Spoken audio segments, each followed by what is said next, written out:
اردو کے تمام چاہنے والوں کی خدمت میں آپ کے دوست زبیر کا آداب۔ پیش خدمت ہے میری ہی لکھی ہوئی ایک نظم۔ امید کرتا ہوں آپ لوگوں کو پسند آئے گی۔ میں اسے پاؤں تو بس پاؤں مگر اتنا سا،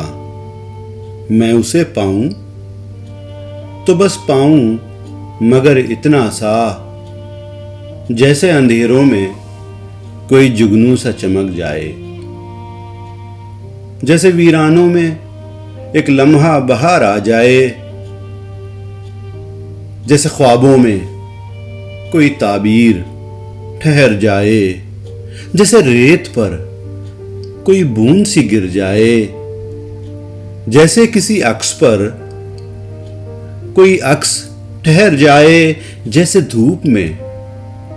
کوئی بادل سا گزر جائے،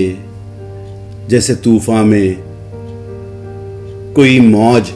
ٹھہر جائے، جیسے مقتل پہ ایک لمحہ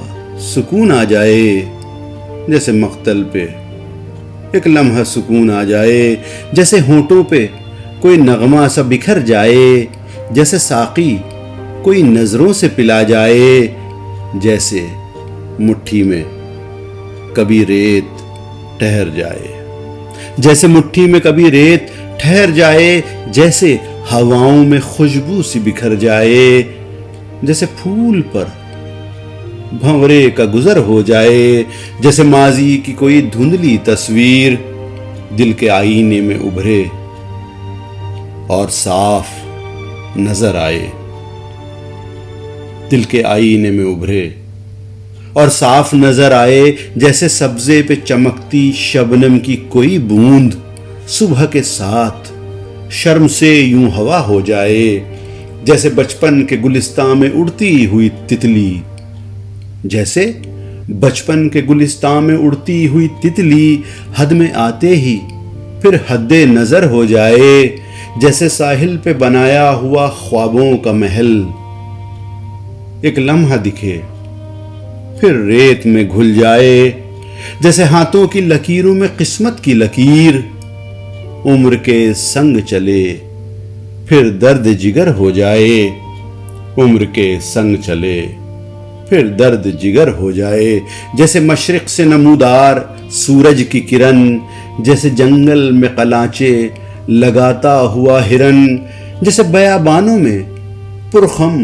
الہڑ سی ندی، جیسے پھولوں کا بدن چومتی بدمست ہوا، جیسے کلیوں کا پتہ پوچھتی بھنورے کی صدا، جیسے کلیوں کا پتہ پوچھتی بھنورے کی صدا، جیسے پلکوں پہ سجی ساون کی گھٹا ایک جنبش لب سے کہیں اور برس جائے، اور صحرا میں تڑپتا ہوا پیاسا من، اور صحرا میں تڑپتا ہوا پیاسا من